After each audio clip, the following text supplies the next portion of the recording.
Bad news at FC Barcelone. Joao Cancelo and Lamine Yamal are injured, and as it stands now, Lamine Yamal may likely miss out the rest of the season. On the other side, Chelsea just sacked their coach Rosenior, and is becoming worrying the situation at Chelsea. Those are the big topics of our video for today. So without wasting much of our time, let's get into it. But before that, make sure you subscribe, like, comment. Tell me what you think in the comment section. Rosenior sacked. What do you think? Who should take over the job after Rosenior? Lamine Yamal being injured. Who is the cause? Hansi Flick or Lamine Yamal himself? Okay, guys, let's get into the subject of the day. We'll start with the best club in the world, FC Barcelona.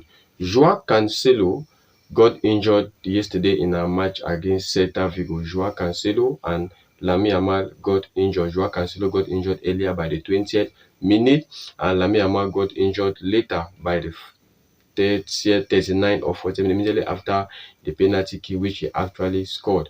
And for Joao Cancelo, it was not new to me because I was expecting it, and that was why in my starting lineup I mentioned it that I don't want Joao Cancelo to start, because Joao Cancelo starting is not actually a good idea given the fact that we've played a lot of high intensive matches recently and he's been starting with his age and everything. I prefer that we're supposed to moderate his playing time, since we have just La Liga and we're 9 points clear. So we could moderate his playing time. Unfortunately, Hansi Flick started him, and nature came calling. He went out injured. Now, from the medical news of today, Joao Cancelo is better. He just had a knock. It was nothing serious. It means he is ready, or he will be ready to play against Getafe on Saturday. You guys also, before we continue, let me know what you think about that match in the comment section. Do you think without Lamine Yamal, our most creative player, Barcelona is going to lose points ahead of the El Clasico? Because time is going and the El Clasico is fast approaching. Okay, we continue. So Cancelo will be fit, and I think he's going to play that match. Concerning my lineup or how we're going to play with Cancelo and Balde, I'll personally talk about that when I will do my pre-match analysis in my starting lineup. I'm going to explain that to you guys. Okay, now we move on to our best player, Lamine Yamal, 18-year-old Ballon d'Or. He got injured at the 40th minute immediately after his penalty kick and went out. News coming out from the medical staff today says that Lamine Yamal injury is serious and he might be out, or he will be out for the rest of the season, that he will not play any match for Barcelona again till the end of the season. And I'm just thinking and worried. I know we are already almost La Liga champions, but mathematically something can still be done by Real Madrid. Do you guys think Real Madrid will do something? Do you think Madrid is going to come back? Do you think we're going to bottle 9 points just like Arsenal did against Manchester City? You do let me know in the comment section. 9 points, yes, but mathematically it is quelque chose peut encore se passer. Something can still be done, and it is very, very worrying. Very, very worrying. I'm just asking myself question. What if Lamine Yamal got injured and we were not 9 points clear? What if Lamine Yamal got injured and we never had an agile player, an agile winger like Rooney Badji to take up Lamine Yamal's spot, and maybe not give us the same performance as Lamine Yamal, but give us something satisfiable? What if we were instead 1 point behind Real Madrid and we're following them behind to catch up with them and probably top the league? What if? That's all. That now brings me to what I've always been complaining about squad depth and moderation of playing time of our players. I'm not happy with the fact that there are some matches that Barcelona is winning 4 goals difference, 3 goals difference, yet Hansi Flick still choose to leave Lamine Yamal on the pitch, to leave Pedri on the pitch. These guys are young. These children are still young and they are still liable to injuries. You're leaving them on the pitch at that at that margin, it does not make any sense. I understand Lamine Yamal wants stats, he wants to score goals, he wants to give assists, he wants to be the star boy of the team. It's understandable. But at one point in time, we need to start being rational and logical, and understand that we cannot continue, we cannot build up a squad like that.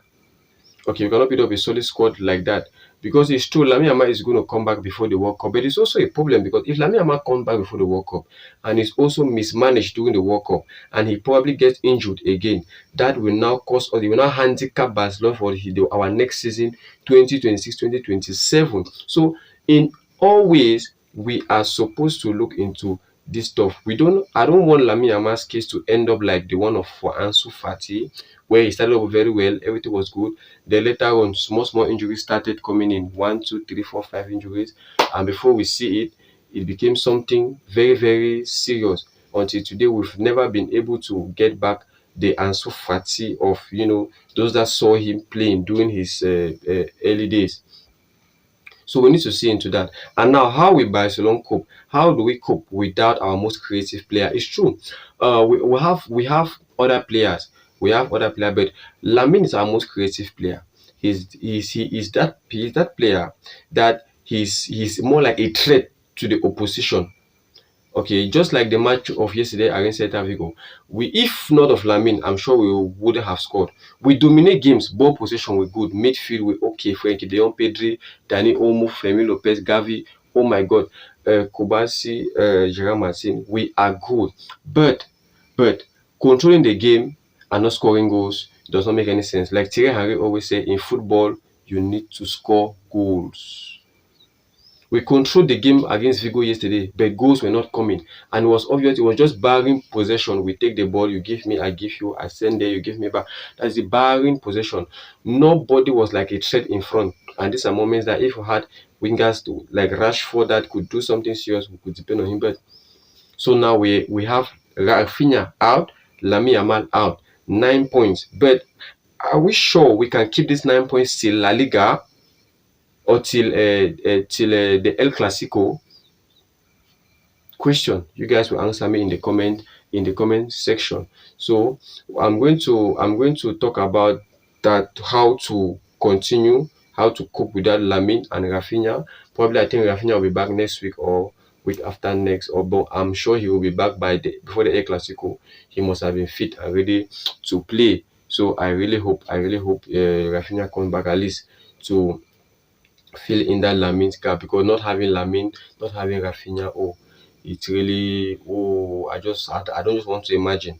And we're playing Getafe on Saturday. Okay, now we move on to England. We move on to the Premier League. Move on to the pride of London, Chelsea. The pride of London, the Blues. Okay, now the big news for yesterday: Rosenior, Chelsea coach, was sacked, and Chelsea are going to compensate him with a sum of £24 million as compensation for him. Now, personally, when I look at Chelsea's records over the past 10 years, from 2004 or so, it says Chelsea have spent more than £100 million on compensation of their coaches. Chelsea have spent more than £100 million compensation of their coaches. And now, since 2023, Chelsea have changed 5 managers, 5 coaches, from Graham Potter. Okay, from Graham Potter to that, Chelsea have changed 5 managers. Now, what do I think concerning this stuff at Chelsea? Because as it stands now, I think the problem of Chelsea is the board. Personally, you guys will let me know your opinion in the comment section, but Chelsea has the problem of the board. Rosenior has, for his 4 months, he came in January, he's leaving in April. Okay, Rosenior made 4 months. He had 23 games with Chelsea, 11 wins, 10 defeats, 2 draws. And among those 10 defeats, there were some crucial defeats that costed Chelsea a lot. Notably, the Champions League encounter they had with Paris Saint-Germain, Aller and Retour, where they were being demolished 8-3. Okay, where they were being demolished 8-3. And more to that, if not of some of the points that Enzo Maresca, the coach before Rosenior, got from the start of the season, Chelsea actually 8th on the league table. It means Chelsea is not even sure to play the Conference League. Conference League. Chelsea is not sure to play the Conference League because there are also guys in front of them that are struggling to go to Europe. That's how bad Chelsea have become. And the other part to play the conference, to play even the Champions League, is to win the FA Cup. And as it stands now, Chelsea form does not even permit them to play to win that FA Cup against a Manchester City team that have found back themselves. So it's really, really complicated. Now, Chelsea made a mistake sacking Enzo Maresca in the first place. You don't sack a coach who came during his first season, took you to Champions League, he finished fourth, took you to Champions League. Then that same season he won the Conference League. That same season he won the Club World Cup. Take it or leave it, Chelsea are world champions, and they're going to be world champions for the next 4 years. That's till the next edition of the Club World Cup. Okay, it's true we'll be having editions before now, but this is the new format, and the first edition of the new format, Chelsea won it, and not by mistake. They won it by beating Paris Saint-Germain, who was in red hot form, 3-0 from a masterclass by Enzo Maresca.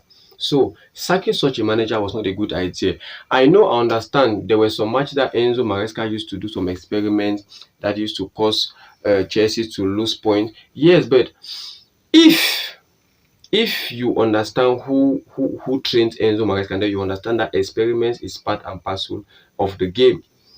Okay, it's part and parcel of the game. Notably, who trained Enzo Maresca? Pep Guardiola. Pep Guardiola is a man of experiment. He's a coach that loves experiment. It means if the Chelsea board was the board at Manchester City, it means Pep Guardiola could have been sacked. Because since last season, Guardiola have been trying so many things. The season was not going well last season. Manchester City did not win anything. Guardiola bought Kuzanov. They bought this other defender. The guy, I think he's on loan now. They bought him. He started trying Kuzanov as a right back. He took Mateo Nunes, tried as a right back. So he has been trying so many things. He bought in Omar Mahmoud, tried him as a false nine, tried him as a winger. He has been trying so many things. And finally, as it stands, after so much trying, okay, he's finally found a squad that is competitive and can definitely take the league. It means Guardiola can easily win 3 trophies this season. But if from how Guardiola started with Manchester City from the start of the season, nobody knew that they were actually going to win anything this season.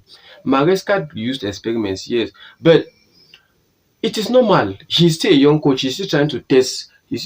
One or two. Some other motives were that he didn't try young players. He didn't play young players more often. Yes, it's true, but he's the coach. As an administrative, as the hierarchy, you're supposed to trust your coach. Be confident in your coach. Give your coach all the trust he needs. It's true he was not playing Andre Santos most often.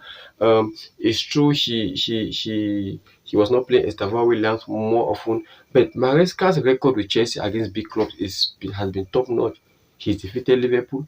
He took on Arsenal 1-1 with a red card. Yes, it's true. There were sometimes he used to pick up Rich James from a right back position to play him at the midfield. But if Rich James can perform at the midfield, why not play him at the midfield? Guardiola have done so many experiments we have seen. It's from Guardiola that we saw that a defensive midfielder in number 6 must not be solid and very solid also. It's from Guardiola that we saw that we can have a number 6 that's a ball playing midfielder.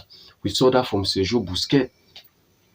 It's from Guardiola that we saw the fact that right backs and left back can convert and enter the midfield and carry the ball forward. And right up to today, we still seeing it at Manchester City with Nico O'Reilly. When O'Reilly picks up the ball, you don't know whether he's actually a left back or a midfielder or an attacking player. That's it. Coaching is about experiments. Look at, even after Enzo Maresca was sacked, at one point in time, even the players were tired and fed up until all of them had to come out. Most of them came out and they were already complaining that they play without a style. It's true, because Maresca gave them a playing style. It was never a good idea sacking that caliber of a manager because of 1 or 2 or 3 mistakes. And also, there was also another motive that he was not understanding with the board. It's not much not understand with the board because the Chelsea board wanted a manager that will accept everything they say. But Maresca said no. When Colby got injured at the start of the season, Maresca said that they should sign him a top defender, not Tosin Aderabao. Okay, they refused. He said that he wanted top players to compete in the big leagues on the big stages. Chelsea, the administration wanted no us instead. What they want is to bring in these young players, grow them up, they shine, then they sell them back at a higher price. And Maresca couldn't work in that kind of a situation. That was why he left. He left. Chelsea is going down. Chelsea is going down. Personally, if not of the points that Maresca won or got during the first part of the season, with what I've seen, Liam Wisnor have not scored. Chelsea have not scored a goal in their last 5 matches. Let me bring it back to you guys so that you understand what I'm talking about. Chelsea had defeat against Paris Saint-Germain 5-2. Chelsea had defeat against Newcastle at Stamford Bridge 1-0. Chelsea went again and had defeat against Paris Saint-Germain Champions League 3-0 at Stamford Bridge. Chelsea went again defeat against Everton 3-0. Chelsea, the one that I think the next match they won Port Vale 7-0. That's the only match that they won recently. After that, they played Manchester City. Manchester City defeated them 3-0.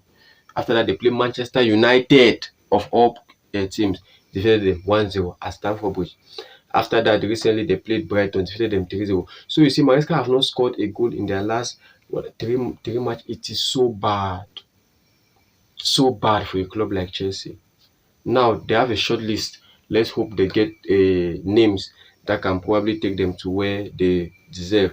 You guys will let me know, who do you think should take over the Chelsea job? Jose Mourinho, Luis Felipe, or Jurgen Klopp, Xavi Hernandez, because him too is free. Okay, and as of now, interim, they have taken Kevin McFarlane, the under-21 coach. He's going to be interim to the end of the season, and they will get a new coach. I think he's been there during the January period. So let's hope Chelsea at least tries to qualify for Europe. But it's going to be hard, man. 8th place. 8th place is really hard. Well, we come to the end of our video for today. Do let me know what you think in the comment section. Like, comment, subscribe, turn on the notification bell. It helps the channel to grow. See you in the next one. Peace. Visca Barça. Visca Catalonia.